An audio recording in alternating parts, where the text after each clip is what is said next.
Okay, hello, for those of you who haven't seen me, I'm Keith Baker, professor here at Yale.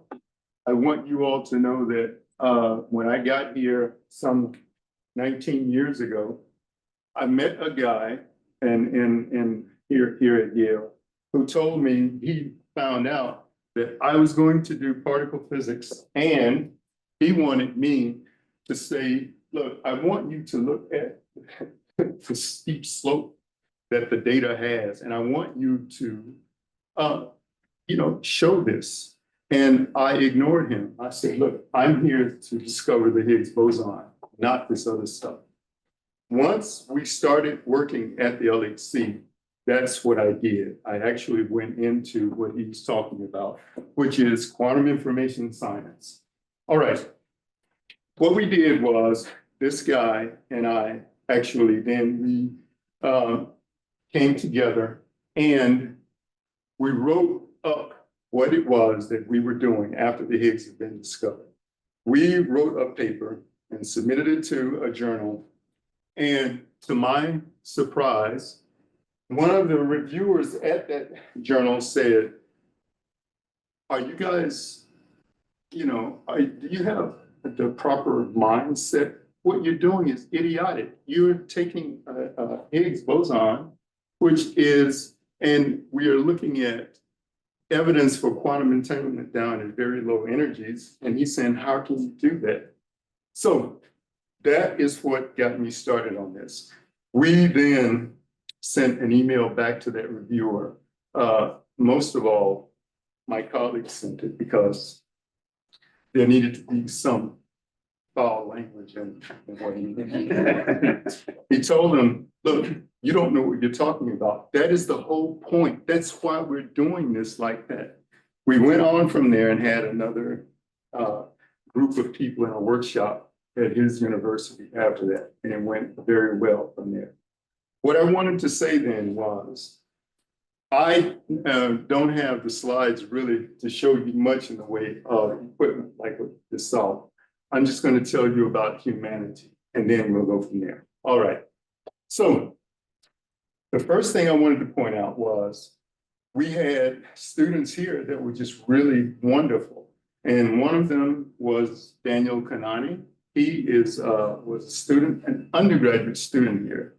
And when we got going in looking for quantum entanglement and Bell's inequality, quantum information science, he went and just jumped right on it. He made he gave access to the analysis of the data from the Large Hadron Collider. And then there was an international meeting at the Large Hadron Collider at CERN, and I asked him to give the talk. He gave a great talk. It was a quantum K-means talk. It was so well done that after he was finished, the people who were there at the LHC contacted me and said, Keith, who was this guy that gave the talk that you gave? I said, he was an undergraduate student here. And then he went on to graduate school. He did his thing there, and then he came back to Yale. So there is a photograph of him somewhere, but I put it in my computer. Then I wanted to point out that there was another person who joined us a couple of years ago, and that was Mira Varma.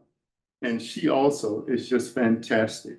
All right, let me just tell you, we go to Oxford University every year. Okay, there's a big workshop there, and they ask us to come. They wanted her to give a talk, and they wanted me to serve on the committee to make sure that everybody is, where they are. What happened was, when you were there at Oxford, there were some really smart guys and women in the audience, but they all had their own way of looking at things. And they just wrapped into young people, postdocs, even young assistant professors, when they showed their slides of what they were doing with quantum entanglement. And it was just horrific. You know, some of the guys that had to feel that, they just walked away from it. Toward the end, it was Mira Barma, my student, who had to give a talk. Now, they lit into her as well. But here's the thing I wanted to point out to you. She crushed them. She told them everything that they needed to know. And they shut up. And then a few of them knew me. And so they just pounded on me. And I, whatever. All right.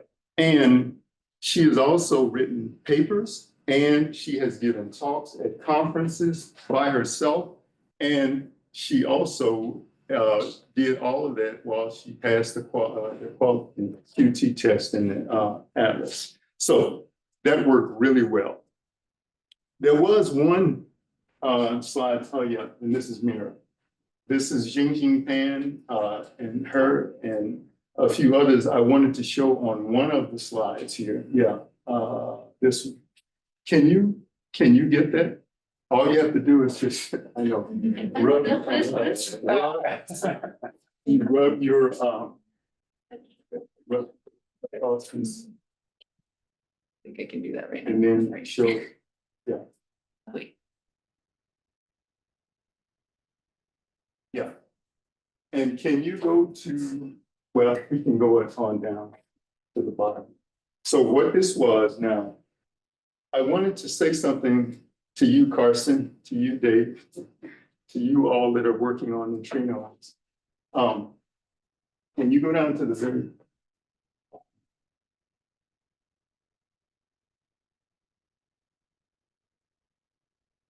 right, right? It's yeah. I'd have to find it. We were given a congratulations on the fact that we had electromagnetic work as well as neutrinos as electroweak interactions. And they pointed that out. One of the reviewers did, and it was also on what was sent to us. And I wish that I had it. It's on here somewhere, but okay.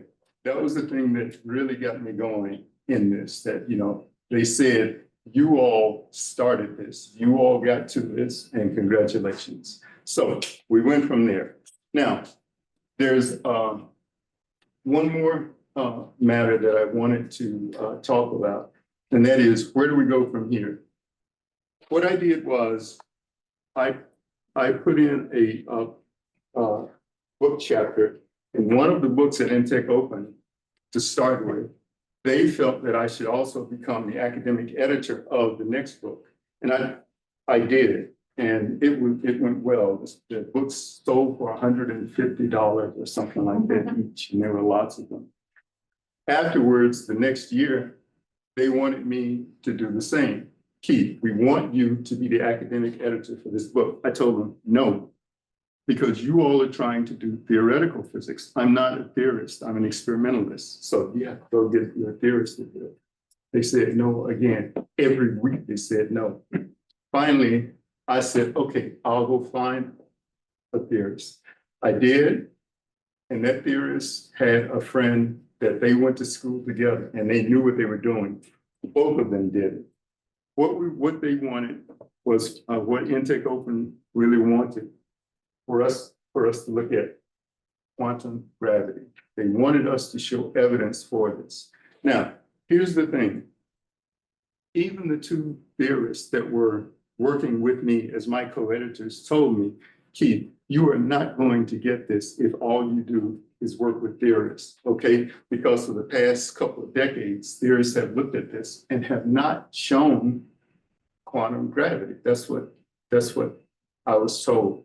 So I talked to them, and yes, that's what they told me. Keith, you need to use your experimental work to go and see if we can get going with quantum gravity. So that's where I am today. Now, it is possible that we can just walk away from it, but this is something, I'm not just going to walk away from it, and we're going to go from there. So that's what we're doing now. And thank you all for your